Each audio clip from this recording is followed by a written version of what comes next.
आज का हमारा टॉपिक है संविधान सभा की कार्यविधि। संविधान सभा की कार्यविधि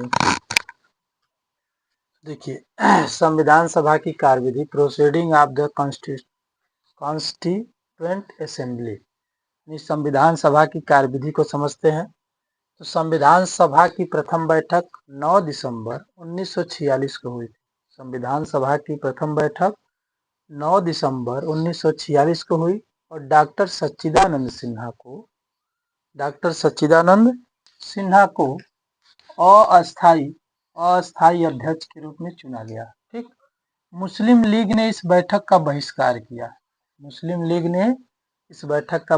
किया। यानी संविधान सभा की बैठक में मुस्लिम लीग ने भाग नहीं लिया था, जो कितनी सीटें जीता था, 73 सीटें। ठीक। तो सीधी सी बात है कि 73 लोग क्या हो गए, कम हो गए। चलिए, उसके बाद में फिर 2 दिन बाद 11 दिसंबर 1946 को डॉक्टर राजेंद्र प्रसाद को संविधान सभा का स्थायी अध्यक्ष चुना गया। डॉक्टर राजेंद्र प्रसाद को संविधान सभा का स्थायी अध्यक्ष चुना गया और डॉक्टर एच.सी. मुखर्जी को उपाध्यक्ष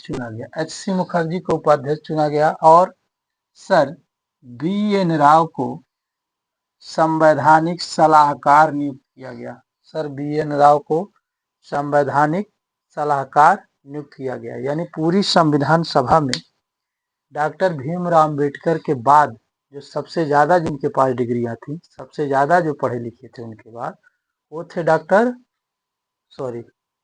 सर बी.एन. राव थे। उसके बाद में संवैधानिक सलाहकार के रूप में नियुक्त किया गया। उसके बाद उद्देश्य प्रस्ताव, यानी संविधान का क्या उद्देश्य होगा, उस प्रस्ताव को पंडित जवाहरलाल नेहरू ने प्रस्तुत किया। और कब किया? 13 दिसंबर 1946 को जवाहरलाल नेहरू द्वारा उद्देश्य प्रस्ताव, यानी जो संविधान बन रहा है उसका उद्देश्य क्या है, उद्देश्य प्रस्ताव प्रस्तुत किया गया, जो भारत में हुए राष्ट्रीय आंदोलनों, उद्देश्य प्रस्ताव में क्या था, भारत में हुए राष्ट्रीय आंदोलनों के प्रमुख मुद्दों के उचित सारांश के रूप में था। साथ ही इसमें संवैधानिक संरचना के ढांचे व मूल दर्शन की स्पष्ट झलक थी। संवैधानिक संरचना के ढांचे व मूल दर्शन की स्पष्ट झलक थी।